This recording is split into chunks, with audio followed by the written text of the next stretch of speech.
142 জনের কিন্তু শহীদদের কিন্তু প্রতিনিধিত্ব করছে এই 3 জন শহীদ।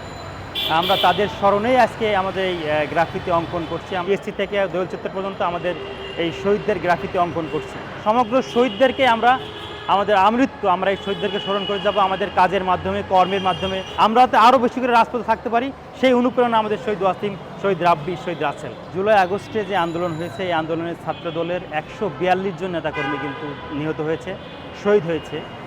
তাদের স্মরণেই যারা আমাদের শহীদ ওয়াসিম, শহীদ রাব্বি এবং শহীদ রাসেল, এদের 3 জনই আমাদের দলের পদধারী নেতা ছিল। আমাদের এই 142 জনের কিন্তু শহীদদের কিন্তু প্রতিনিধিত্ব করছে এই 3 জন শহীদ। আমরা তাদের স্মরণেই আজকে আমাদের এই গ্রাফিতি অঙ্কন করছি। আমরা পিএসসি থেকে দোয়েল চত্বর এই জায়গাটুকু আমরা বেছে নিয়েছি যে আমরা এখানে আমাদের শহীদদের গ্রাফিতি অঙ্কন করব। আপনারা আরও জানেন যে আসলে ছাত্র দলের যারা শহীদ ছিলেন, নানাবিধ জায়গায় আমরা দেখতে পাচ্ছি যে ছাত্র দলের শহীদদেরকে একটু কম জায়গায় অন্তর্ভুক্ত করা হচ্ছে। তারই পরিপ্রেক্ষিতে আমরা আজকে এই পিএসসি থেকে দোয়েল চত্বর পর্যন্ত আমাদের এই শহীদদের গ্রাফিতি অঙ্কন করছি। আমরা সারা ঢাকা শহরে আমরা আমাদের শহীদদের গ্রাফিতি অঙ্কন কর্মসূচি অব্যাহত রাখবো ইনশাল্লাহ।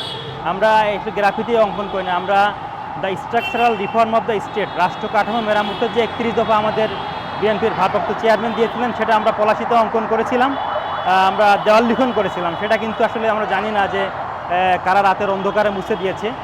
আমরা আমাদের এই কার্যক্রমের আমরা কাজের মাধ্যমেই আসলে মুছে দিলেও আমরা আমাদের কার্যক্রমকে অব্যাহত রাখতে চাই। আমাদের বিএনপির ভারপ্রাপ্ত চেয়ারম্যান তারেক রহমান কী বলছেন, আমাদের শহীদরা কেন আত্মত্যাগ করলেন, আমরা কাজের মাধ্যম দিয়ে আমরা এই আমাদের কার্যক্রমগুলোকে অব্যাহত রাখবো। এবং আমাদের বিএনপির ভারপ্রাপ্ত চেয়ারম্যান তারেক রহমানের যে বার্তা এবং আমাদের শহীদরা যে আত্মত্যাগ করলেন, তারা কেন এই দেশের জন্য আত্মত্যাগ করলেন, কিসের জন্য আত্মত্যাগ করলেন, এদেশের স্বাধীনতার সার্বভৌমত্বের জন্য আত্মত্যাগ করেছেন, এদেশের মানুষের কথা বলার স্বাধীনতার জন্য, বাক স্বাধীনতার জন্য, এটা তো অব্যাহত থাকে। এবং এই শহীদদের আত্মার যে এই শহীদরা যাতে জীবন উৎসর্গ করলেন, তাদের যে অসমাপ্ত কাজ, অসম্পূর্ণ কাজ, আমরা ছাত্রদল রাজপথে থেকে এটা আমরা সম্পূর্ণ করব এই আশাবাদ ব্যক্ত করছি। একনল হ্যান্ড ওয়াশ 100% প্যারাবেন ফ্রি, তাই নিরাপদ হাতের জন্য আস্থা রাখুন একনলে। এটা স্মৃতি ধরে দেখার, শুধুমাত্র স্মৃতি ধরে দেখার জন্যই নাই, স্বাধীনতা যুদ্ধে যারা জীবন দেন আমরা তাদেরকে আজীবন স্মরণ করবো। এটা আমাদের দ্বিতীয় স্বাধীনতা।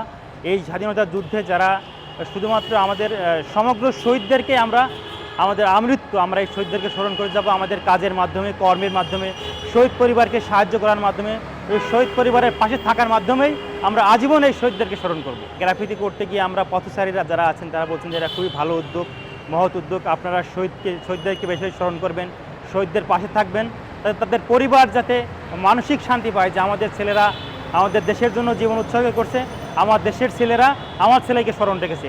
এরকম অনেকেই কমেন্ট করছেন, আমরা এই মানে ভালো রকম সাড়া পাচ্ছি আর আমরা শুধুমাত্র এই যে জুলাই আগস্টের এই আন্দোলন সংগ্রামে না, বিগত 17 বছর যাবৎ রাজপথে ছাত্রদল কিন্তু সগৌরবে এই স্বৈরাচারকে চোখে চোখ রেখে কিন্তু কথা বলছে যে আমরা রাজপথের কর্মী, ছাত্রদল রাজপথে থেকে স্বৈরাচারকে প্রতিহত করছি।